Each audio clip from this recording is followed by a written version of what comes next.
All right. Matreshka. I love that name. What is that? That's got to be Italian or something, right? No, actually, this word is Russian Yeah, and it I'm joking, of stands. course. I mean, I'm sound makes literally the kind of person that takes things literally all the time, though. yeah. So, I mean, I hear that name, I think of the little dolls, the little what are those? The little nesting dolls. What are those called? yeah, that's exactly what it is. Matryoshka is a nesting doll in Russian. All right. Yeah. Well, let me just say, I didn't know how to even introduce you because you do so much. I don't know when you sleep. And you don't even, and that's just revolving around BitClout and Deso. So I can't imagine you probably are running a foundation for saving wildlife somewhere too without us knowing or something. Not Well, wildlife, just helping immigrants. And yeah, that's true. I have heard a bit about that, but again, it's just one more thing that shows that you're probably someone who doesn't sleep much like the rest of us. So I actually try to take good care of me because when I don't sleep much, I don't do as well and not doing yeah, my best. So, none of us actually do. learning that I need to take care of myself first to take the best care of other people around me. Yeah.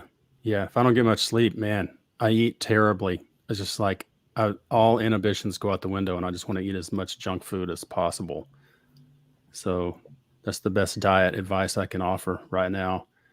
So let's see. I'm gonna do something I've never done before. I'm gonna pull up your account here. Okay. I'm gonna challenge you, and then we'll see where the conversation goes. All All right. right. So What's the challenge? you've got six projects listed on your profile in 10 words or less. Tell me what each one of them is about. Beyond BitClout, go. Beyond Bitclout is a podcast that I was planning to do with Dennis, but unfortunately he wasn't able to join it. So then we switched it to chat, and we are going to do a podcast Beyond Bitclout, talking to people from Bitclout about all the things outside of Bitclout and not just Bitclout related, because I feel like it's really interesting to learn what people are outside of Bitclout and what else they do in their lives and what brought them to Bitclout. Okay, That I was think more than 10 words. yeah, that was like 12 words at least. So, uh, all right. So next, and that's fine. I'm kidding. Nacho average. So Nacho Average was something that brought me back to BitClout after I initially joined, and then it just started being very boring very fast because there was no engagement. But when I came back to check on it, it was the first day when Natural Average was on, and I joined, and it changed my life because I stayed on BitClout. I started building the amazing community that we are all part of, and Hmm. that was something that changed my life on BitClout, and I'm very grateful to Clay Perry for creating that and Augustin Yeah. and running it for so many days and months because it has been absolutely amazing. Yeah. That's another person I need to get on the show quick. I keep Oh, wanting to yeah, ask absolutely. him. All right, Brock Pearson. Okay, so Brock Pearson, if you don't know who that is, you should be ashamed of yourself, is running for the first BitCloud president. Hmm. He's from Canada and he is planning to become first BitCloud president. And I'm his official publicist who posts about stuff that's happening with his campaign, where we are, the new people that we are getting on board, because we're still continuing to form the presidential cabinet. We have Clay Oglesby, who is a manager of the campaign, and we have Vice President Lift Cloud Ed, who is doing Stream Cloud together with Brock, and a lot of other amazing people and memers. And it's just been one of the funniest things to witness on BitCloud is the jokery that Brock is bringing, and Yeah. I'm more than happy to be part of that. Yeah. And he's running unopposed at this stage, right? Yes, at this Okay. point, yes. So at this rate, will there ever actually be an election? It's a great question, but one of the things I mentioned when NFT were coming up and we were talking about non like different users of NFT was imagine how cool it would be to use NFT as a vote.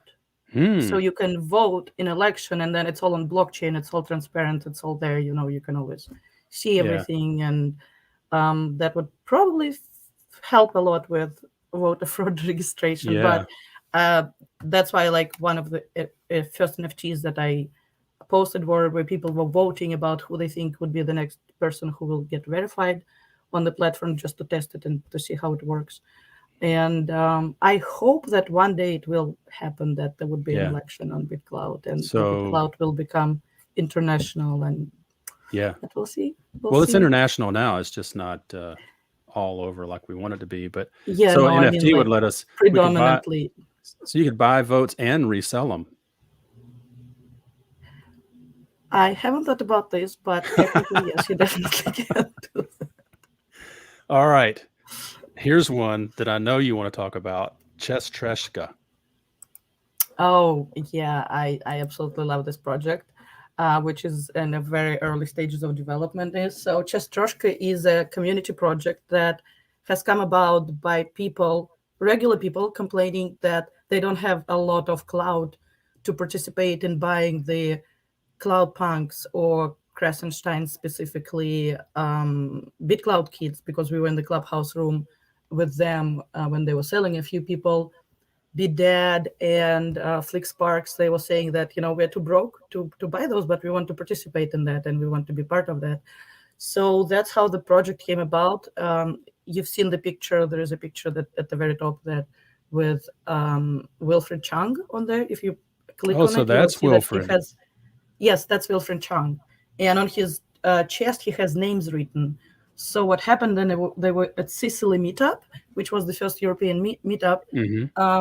Izzy wrote names of people who couldn't be there, and my name was on Wilfred's chest.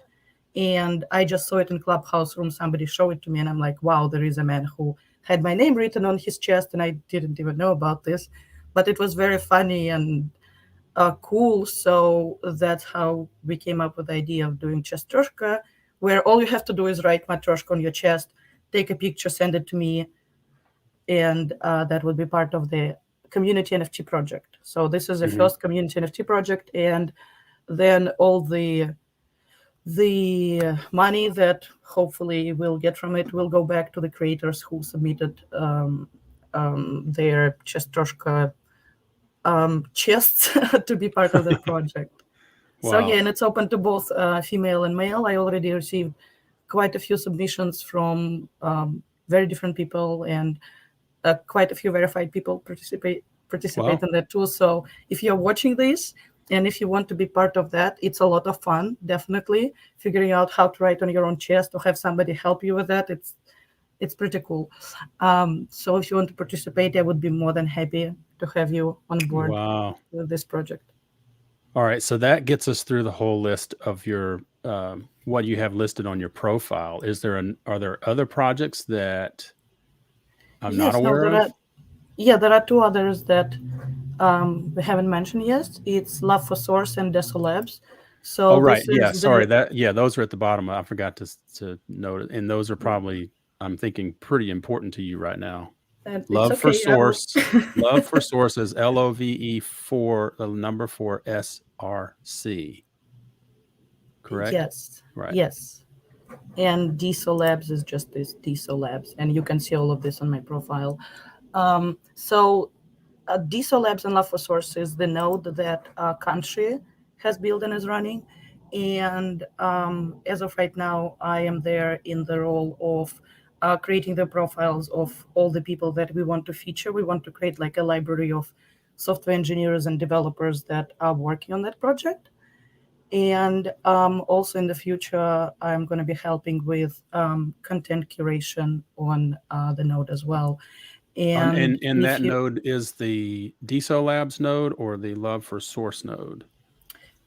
it DesoLabs was is Love not a for node, right? Source. No, yeah, DesoLabs is something else that Country is doing there. But the name of the node, unless he changed it recently, is Love4Src, which I'm pretty sure it's still what it is. And I'm just checking right now to make sure that it's still that. Yeah. And I'm giving you the updated information. Yeah. Now, how do you Yes, spell yes, it's his? still love4src.com. Right. And then how do you spell his handle? Is it K-A? Kanshi name is Kanshi. Like Kanshi is the way we would say it, I guess, huh? Kanshi. All right, I saw him on If you a go to Love4Src, then you will see he's listed yeah. as the All right, so team I've pulled it leader. up here on And you will screen. see everybody else who is working on that node. Okay. And as you will also see that um, Tyne is also a part of the team, which is very All right. exciting, and Sean Slater from Australia, and Madam Fetish from South Africa, Slava from New York, Okay, so now Zach you're looking from, at Conchi.com. Which one are you looking at? no, at Love4Src. At Love4Src. All right, Mm-hmm. let me go to that one. There we go. I see. Okay, great. Yeah, that's all the team who is working on it actively right Okay, now. in this And title, they all definitely worth you to look into them, follow them, invest in them, and just mhm. get familiar with their names, because you will hear about them a lot. Now, when I was glancing through this earlier, is this the DesoLabs? Is it there to kind of help promote the idea of making it easy for people to run their own node? Or As a actually to get paid to run their nodes, because they accumulate a lot of expenses, and till recently there was no financial support coming towards them. So one of the ideas is to help create revenue for them to actually get paid for what they're doing for their job. and is that And through coin price or what? um, right now, you know what? I don't want to talk about this because I'm not super familiar with how exactly they're doing this, and I just Okay, don't want to give you information that will not be yeah, correct. So it's better to talk to Kanshi about this, and yeah. he will I want to tell you talk to about him everything just to know that's happening. how he does interviews like we're doing now. If you look at him on an interview, he's like a cartoon character.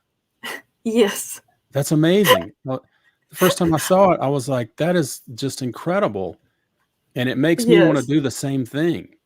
I really and seriously do because I think so much about anonymity more and more now. And with mhm, DeSo, it's made me start reconsidering things and in how like obviously I'm changing the name of the show to instead of Bitclout Podcast to the Deso Show. yeah, And I've seen that you were talking about this as we get previously. more and more into the crypto world and you just realize how much privacy and security and safety matters. And I just don't, I like doing this podcast. I don't like people knowing who I am, but that's the double-edged sword of trying to be in community because you sort of have to, you have to, like, I think before that sort of need that I have to become anonymous, I think about my career, the things I've worked hard to do in creating a reputation, creating an identity, and it's hard to separate that. Like, how do I go about just becoming anonymous? Like, I watch people on this um, platform in particular, like Fungibles, several others, but he Hmm. comes to mind. Clearly, that's a person who does not want people to know who he is, but functions very successfully in this crypto world. And so it makes me think a lot about that. But I look at what Kanshi's done with this cartoon character avatar that's like live action. Like as he moves, his hands move, his mouth doesn't move, but the actual figure is very natural looking. It's just like an overlay of a cartoon version of himself, I presume. I would want a far better looking version of me doing that avatar. But And the good thing is that you can choose what you can look like. It's a all right, filter. He all told right. us the Well, secret, and we'll use it now. Actually, as I was joining, it turned on because sometimes it does this. And I was actually thinking of joining as a animated version of myself, but then I decided to actually just be okay. myself. We're gonna have to back But it channel on is a lot this. of, I gotta learn this. yes, it's a lot of fun. Like once you get it, it's a lot of fun. Awesome. All right. I'll So I'll put the name here. enough about me. Let's keep talking about you and all the amazing things you're doing because you provide so much to this community. But can we go back a little bit? And I know you Of have an course. amazing story of being an immigrant and practically being imprisoned, so to speak, as in your journey. And I don't know much about it, but it's fascinating. So do you want to share for 10 minutes on that or whatever you feel like? Sure. Um, so, okay, I guess I'll start with And if you don't want what. to, that's fine. But I've just heard you speak publicly about your No, yes, and amazing I do. story. That's why I just always like, how do I start? Where do I begin? And take your uh, time, you know? so I am Russian Jewish, and a lot of bad stuff happened to me in Russia. I was shot and raped, and when I went to the police, they wouldn't even look for the people who did that. And then in 2008, a friend of mine was going to the States, and she invited me to go with her. And another friend introduced me to a Russian man who lives in America, who is naturalized American, who has an immigration consultant agency, who helped prepare us for the interview before we got the visas. We got the visas, came over, stayed, and then when I told him what happened to me in Russia, he told me, "Oh, you can get asylum based on what happened to you," and had my family send some money. And I thought I was waiting for my asylum interview. He became very abusive and did a lot of really, really bad things to me throughout the years. And then 8.5 years later, we got arrested because his business that he was running and that I he asked my help, like typing emails, sending emails to his clients, which I was doing, not realizing that I was committing a federal felony by sending the documents that he provided to me that turned out to be fake to his clients. So I ended up in federal prison, and we submitted requests to USCIS, to immigration, and it came back saying there was no case for me, which means he never applied for any asylum for me. He was just using it as an excuse to control me, make sure that I don't go anywhere Mm. because I don't have documents, and just stay doing what he wanted me to do. And from there, in I spent 16 months in federal prison, and then from there they transferred me to immigration detention, where I stayed for 2 years, fighting to stay in the United States, and I was successful. That's why I was released in February uh, of previous year, and Previous since year, then meaning I'm 2020. 2020, yeah, So right at the beginning of and COVID. So you got finally released, yes, and then we go into lockdown. yes. I got released, and then we go on lockdown, and everybody suffers so much, and I feel so bad because being more than 3 years in prison and detention, you kind of get used to being locked up Mm. Yeah. because it happens a lot. It's Does also it sad, kind of but I make mean, you it think, happens. wow, quit your complaining, people? I mean, I never said anything like this, but I was thinking that I do have the advantage of actually being used to it because just I Mm. spent so much time being locked up.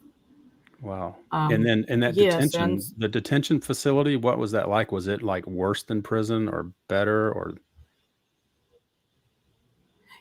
it was worse in some manner because, like in prison, you have your own cell, two-man cell or four-man cell. So it's just you and another person, or you and three other people.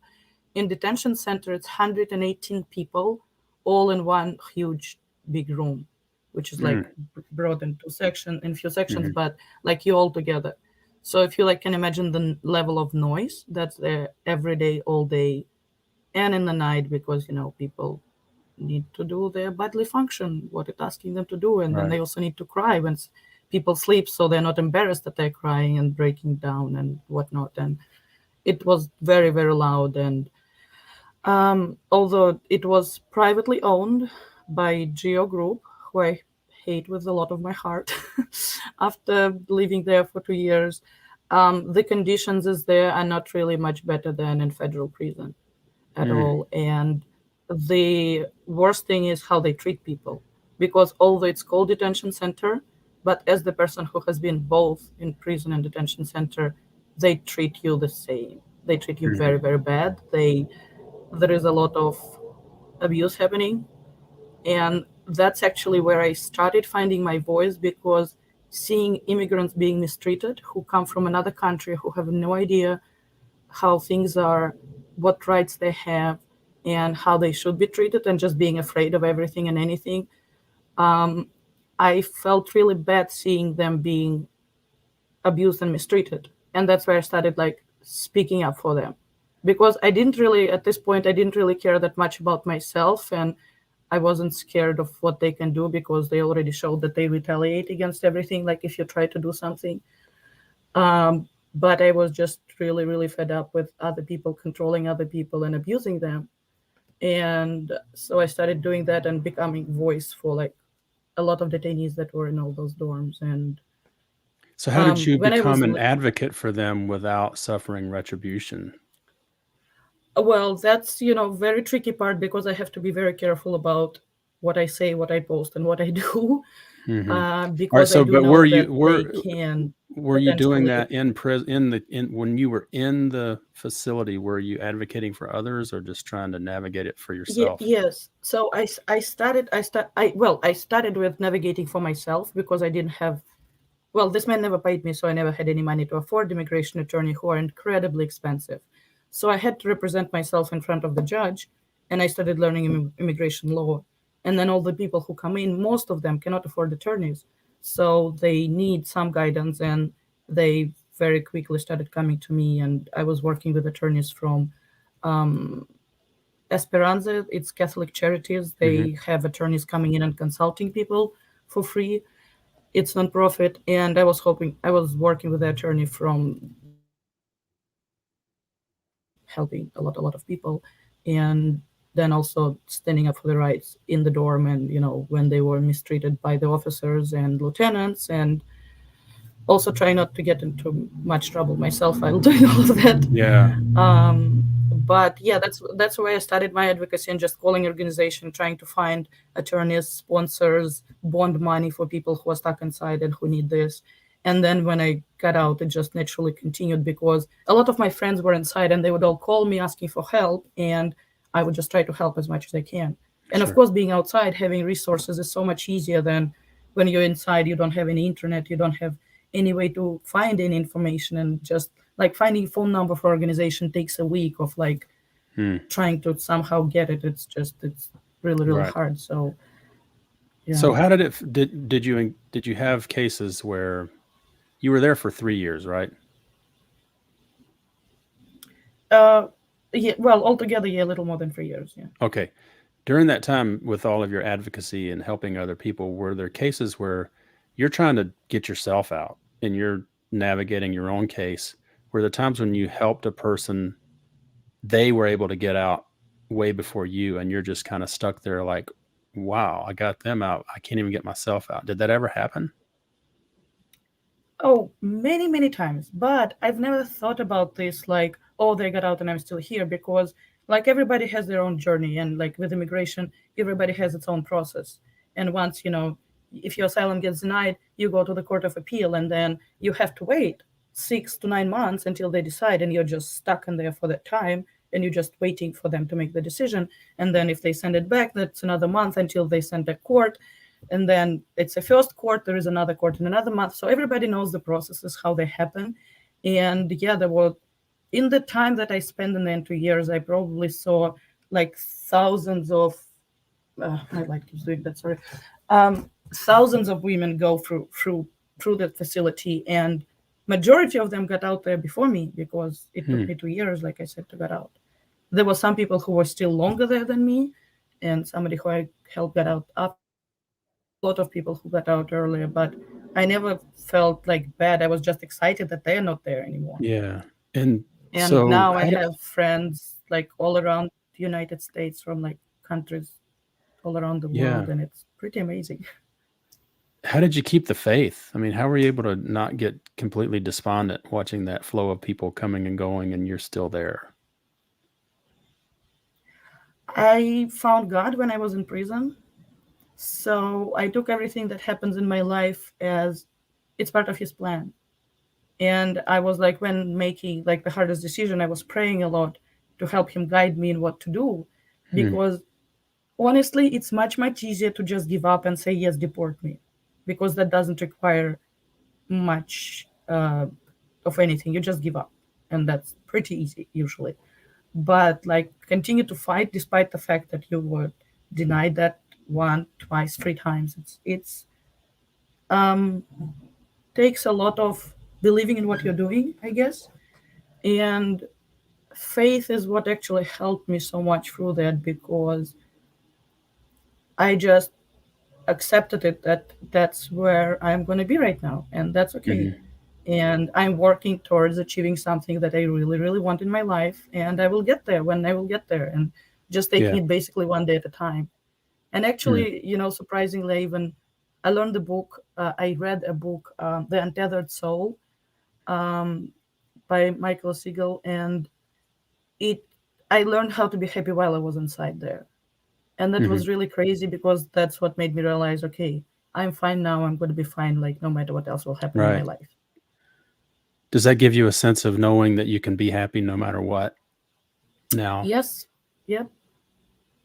And That's when some things happens, and recently I went through like a heartbreak, I guess, mm, and it was very painful. But I was just reminding myself that I'm going to be fine, and I know that I'm getting fine, and I am fine, and it's just yeah. like a matter of time before you will feel fine.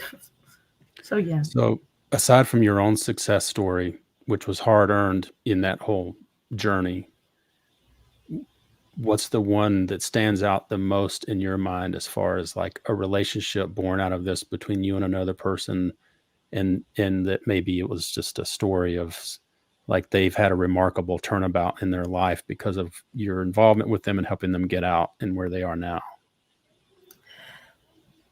Well, that I'll have to answer with two different people on those two Sure. questions, because there were at least three people whose deportations I helped to stop. So because of me, they didn't end up getting deported to Hmm. Nepal. One woman, Mexico, another woman, and I think it was Guatemala, another one. Hmm. And realizing that I helped stop the process that would have taken them back to the countries where they feel that they might be killed, Hmm. is made me feel really, really proud of myself, that I Wow. was able to help somebody. And that is what kind of made it realize for me that yes, I maybe want to continue to do it, like as something to like give back to society and to help them, because it's like you literally help people from going back to terrible suffering and possibly death to staying somewhere where they are relatively safe. And that felt a huge impact on me. But as for relationship formed, I did meet some amazing people in there that I'm still very close friends with, some amazing women. But I also met a volunteer who is still volunteering at Freedom for Immigrants, who we became very close, and he he's an artist, and I met him and his wife while I was still in detention. They came to visit me, and we were on the phone all the time because I was calling for other people, trying to help them. And he's still like helping me navigate like the college system and everything else that I'm asking his help with, Hmm. because being from Russia, American system is totally different. And like without guidance, you will have no idea about anything, because nobody just tells you, okay, there is a financial aid, there is like you can apply for this, you can do this and that. And Hmm. I don't know anything about this. So having somebody who helps you navigate is really great. And I'm really grateful for him. His name is Barnett Cohen, and he's been an amazing help. And another surprising person who I found and who was extremely helpful was a psychologist that was in there, Dr. Doolin, who is one of the most selfless people I know. He would leave like at 10 p.m. and he will still have like 2 hours to drive back to his house. And he was Mm. staying for like so many hours because there are close to 2,000 people when it was at full capacity, and free psychologists for like those 2,000 people. So you can imagine how many people they need to see, and it's a lot. But he was just extremely helpful in me in my self-discovery and growth journey, in helping become my better version of myself, and helping me a lot with that. And I'm extremely grateful, because that was the first therapy that I found that was actually helpful. Uh-huh. And that made me believe that yes, therapy can be helpful. You just need to find a therapist who you feel really comfortable with, Mm. to help you with deal with all your healing and issues that you need to deal with. Yeah. And you're able to keep up with these people after they've left, after they've gone on to their life. Yes, with most people. I am not great at keeping in touch with everybody because I just don't always have time to answer to every hi that Hmm. everybody sends to me. But I post an update, so and I every once in a while watch and see what everybody's up to, Yeah, yeah, and try to stay as much in touch as I can. And just like a sure. lot of I mean, people, we all go and a through lot of that. different languages. Like I have people messaging me who are Chinese and Spanish, and like I need to use translator to talk to Hmm. them. So do people reach out from within the detention center because they heard that Matreshka's, someone said, "Hey, you need to find this Matreshka woman. She can help you." Do you get that? Some stranger that just contacts you out of the blue? Yeah, I have tons of people adding me to friends on Facebook who I see that mutual friends are some of the people I know, but if I don't know them, I usually just I mean, ignore it. people But that are like if somebody in the. message me, like Mhm. I'm talking about people when people need in the help, they in usually the will camp. text me. My friend, yes, that's what I'm saying. Like people Okay. would message me directly, or they will call me and tell me, "Hey, so this person needs help. Can you help with this, and that?" And if I can, I will. If I not, I try Mm, to find somebody who can, or at least direct them somewhere where they can try right. to find help if I am not able to. All right. So, what do you do for money? Do you have a day job? That's a great question. I don't have a day job. I'm a full-time student right now. I teach yoga for donations, and that's something that brings a little bit of income. Hmm. I'm actually right now starting to think that I need to find better way of doing that because doing it for donation is great, but also I need to start earning more income Yeah. with What what I did want to be doing. So what brought you to yoga?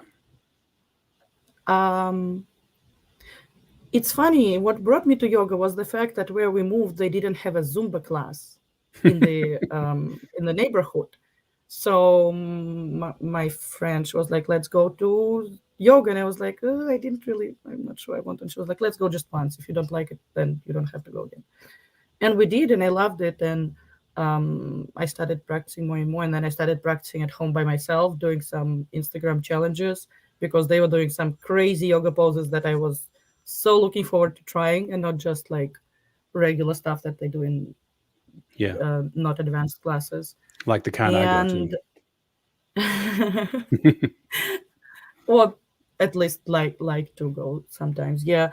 And then when I got arrested, I started teaching it to women in prison. And I remember a woman coming to me. She was like in her 50s, an Armenian. She had 2 years to serve time.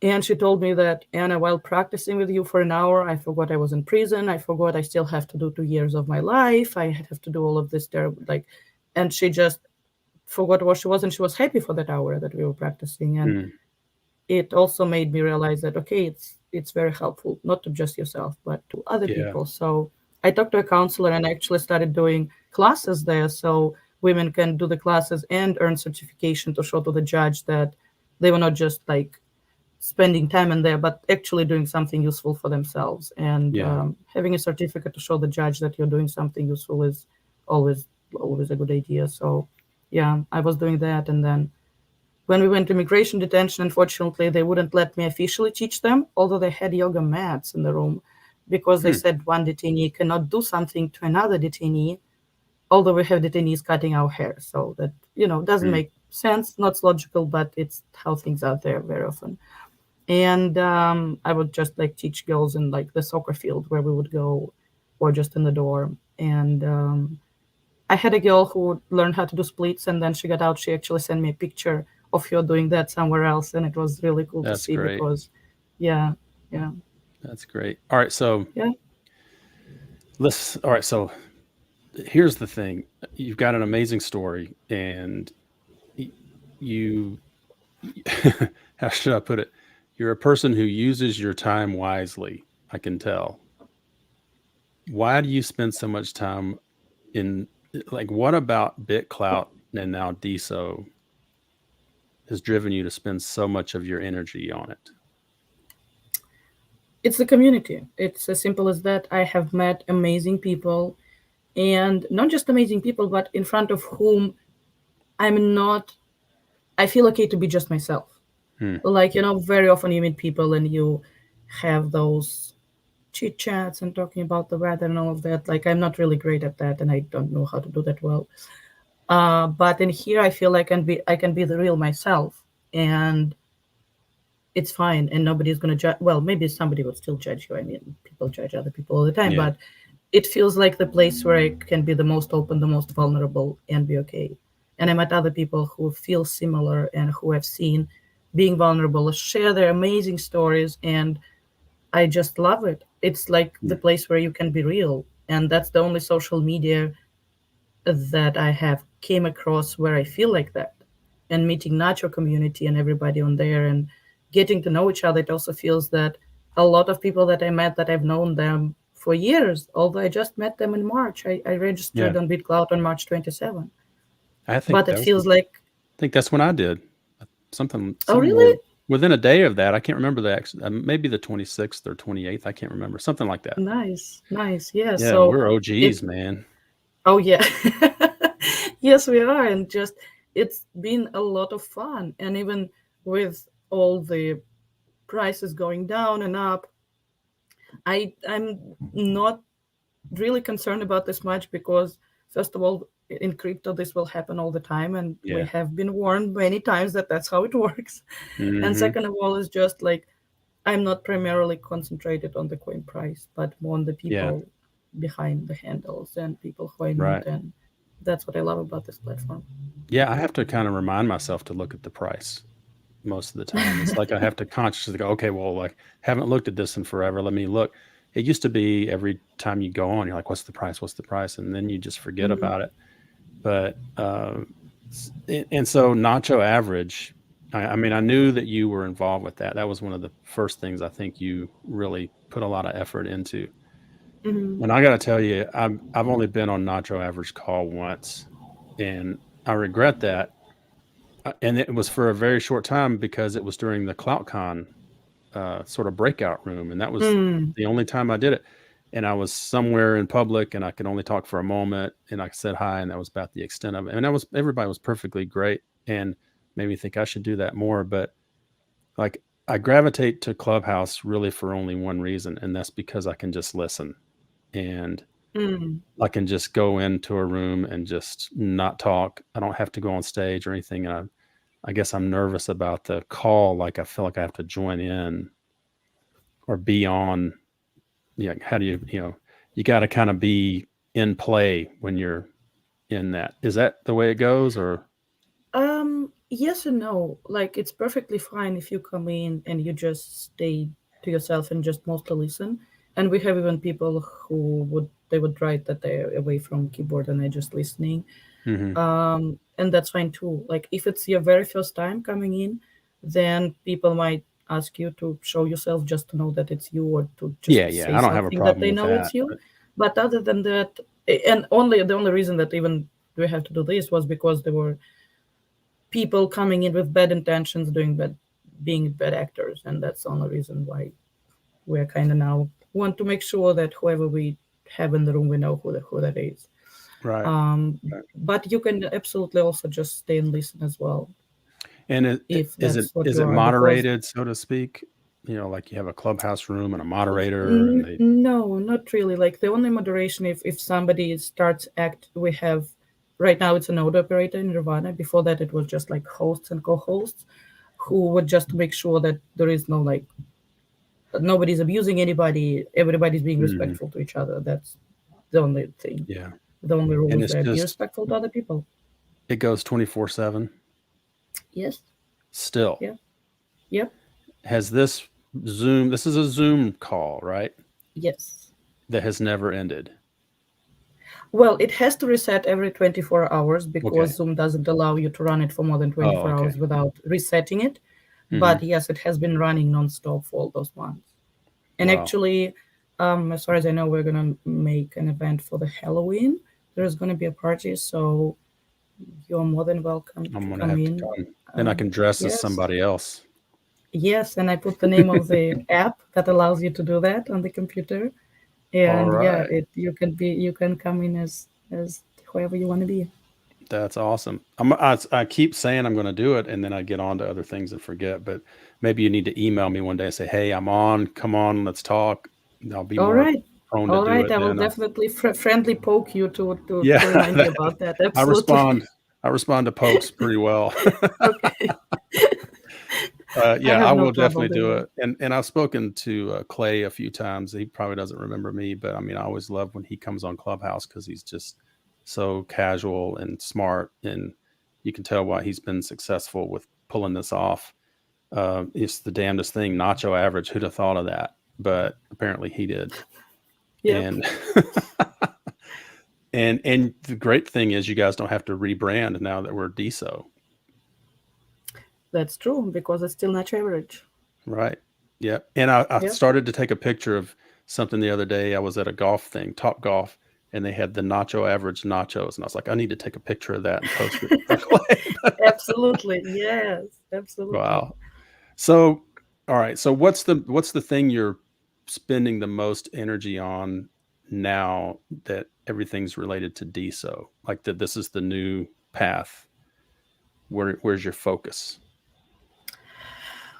You know what? I wouldn't even say that my focus changed much from being Bitclout to like that moving to being DSO. It's just like I'm starting thinking more about, do I want to do something to start attracting my friends and people and inviting them there? Mm, Or do I want to wait for referral programs or, things like this, which mm. we will know. There is some announcement coming in October 4.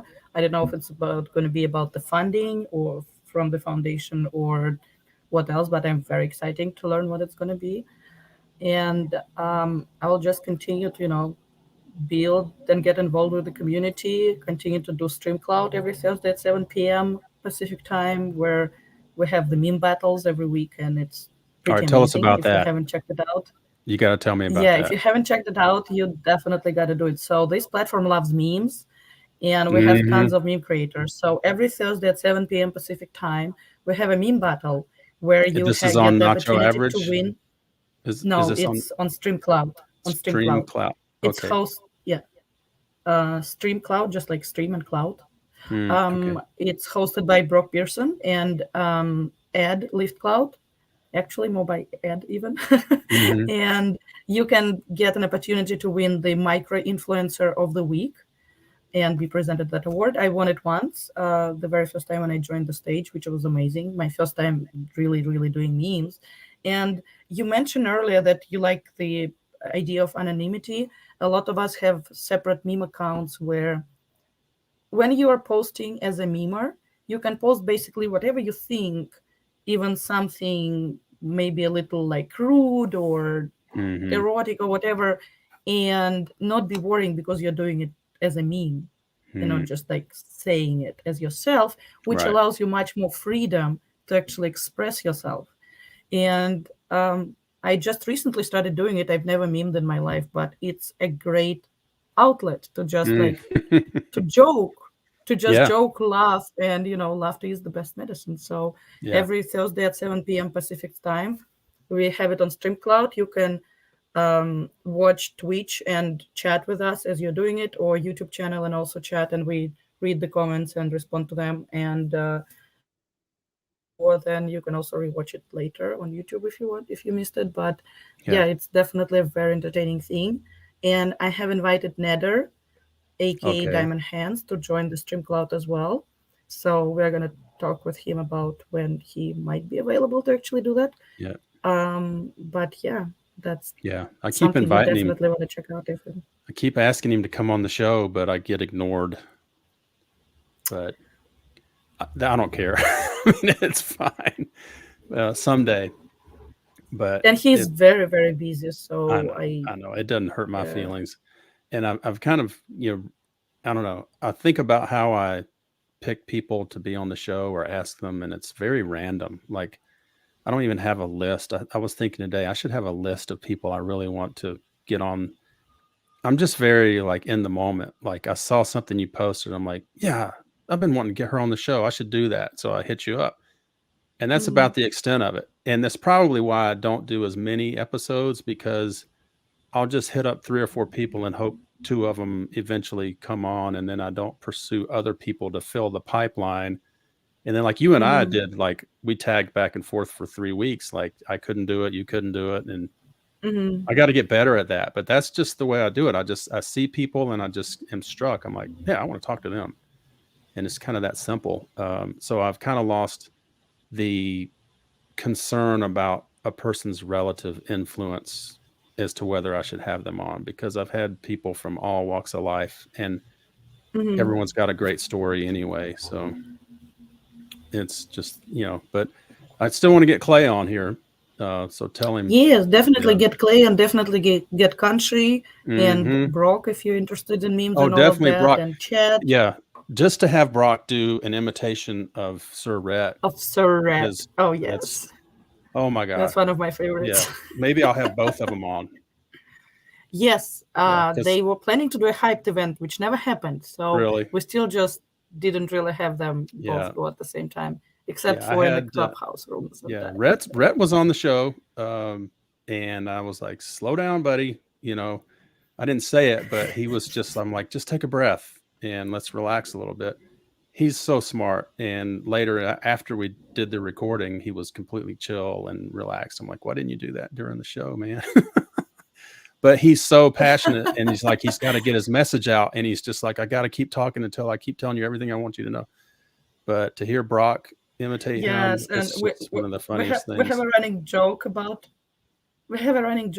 Red saying, how do you know then Red is really excited? I don't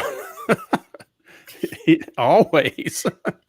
You can just know it. Yeah, because he's always super excited. Yeah. So you don't really know when he's really excited. I've said this before. We talked about him several times on other episodes, but I just gotta say he's super smart, and I'm amazed at he's so young and he's doing so much. Like, I think that's pretty cool. Yes, no, he is very smart and he knows a lot of things, and it just his delivery sometimes for me personally can be a little over the top, which I told him personally. So it's not like I'm talking behind his back. I'm sure said it to his face. Yes. Yeah. But he also has the most. He also gets the reward for the most amazing hair on the Bitclout. Oh yeah. Because he has the thickest, the most awesome hair, and Yeah. Not so many people realize that, but yeah. All right, so I met him in person shortly after I did the interview with him, and I saw you because this was at the Miami meetup, and I remember you distinctly, and I remember, probably at some point, whether looking at you or other people, I'm like, there are too many people here. Like, I just don't have time to talk to all of them.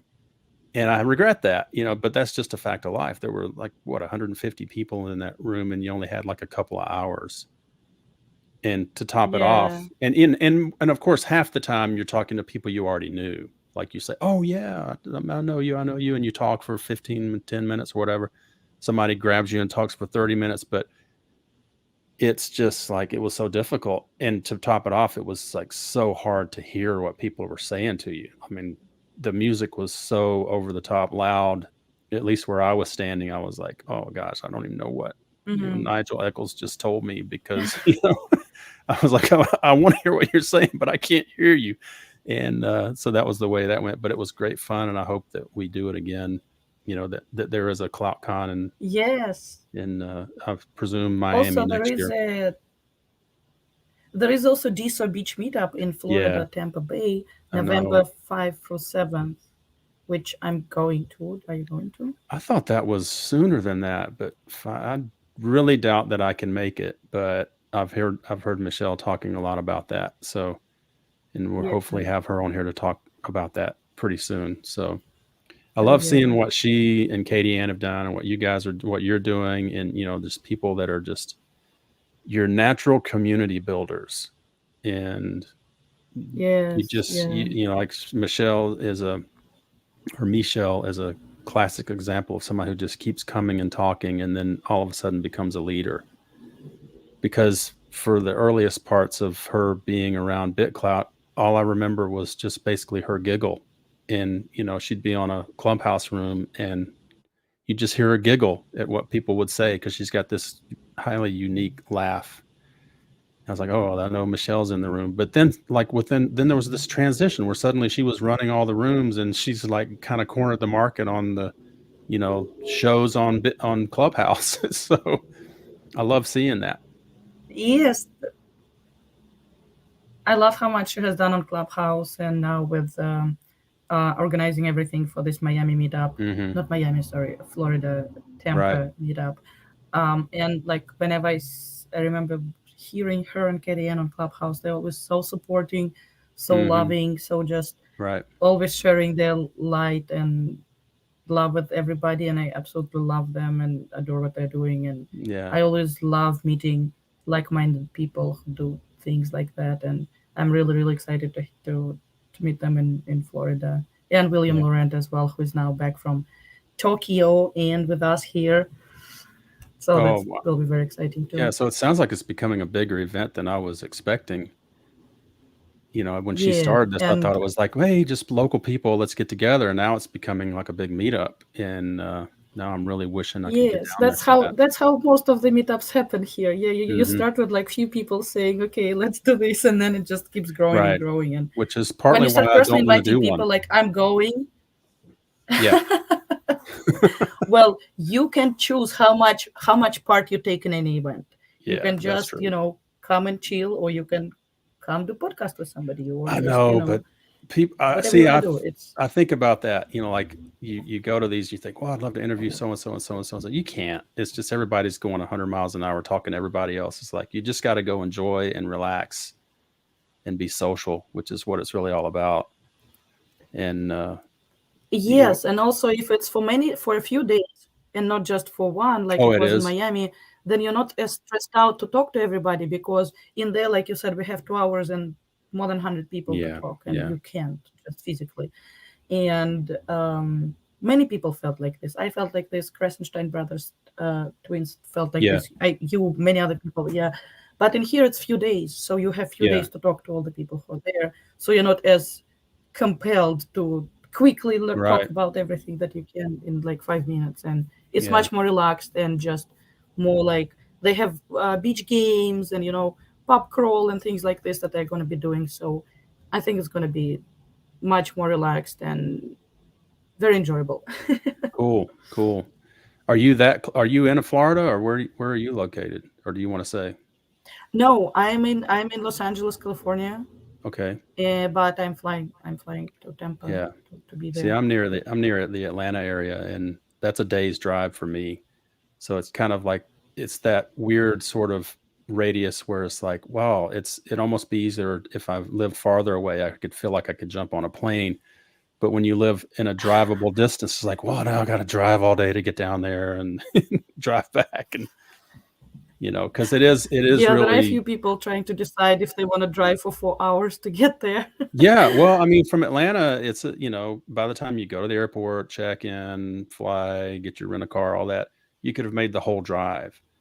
And so, as it turns out, I end up Hmm. working a lot in Florida for my, real job, and most of the time I just drive, you know, 6 or 8 hours, but it's almost the same as flying. So Yeah, that's yeah. usually Only you what don't have to happens. go for trouble of actually air travel and Right. all of that. Right, right. Well, I run a production company, so we're usually transporting a lot of gear and stuff, so it's easier just to drive it. But Mm-hmm. nevertheless, so one more question and we'll wrap this up. But Sure. all right, so I guess I don't even know what the question is, quite honestly, but I just kind of want to know what's on your mind about how you can use Bitclout or Deso to facilitate what you really want to do in whatever your mission is, because I suspect I know what your mission is, but how do you see integrating that? So surprisingly, BitCloud already became a place in which I am realizing that. So one of the missions that I felt that I am have is to spread as much love and as much light into the world, to raise the world's vibration, because the happier the people are around me, the happier their families, the happier the people that they are friends with and all of that. So when I was in detention, I wanted to do it, but I had no idea how I would do that because, yes, I was impacting and sharing my love and light with people who were in detention center and in prison, but that's just certain amount of people, and I want to continue to do it worldwide. And I had no idea what it would look like. And then the BitClout happened, and Not Your Average happened, and I that was one of the outlets where I started doing that. And just Hmm. doing what I naturally do and what God talented me with is I started doing it, and I am reaching people, in all parts of the world through that. And that's also one of the reasons why I want BitCloud to be so successful is because I can continue to do that Hmm. and to more and more people. So and like I said, because you can be so real on this platform and be the real you and not just the let me show you this part of myself on this social Hmm. media and this part of Right. myself on this social media, it allows you to be more real, and it allows other people to react in a similar way and be like that. And that's why I love it so much, because it's just like where you can be the most real and where you can Hmm.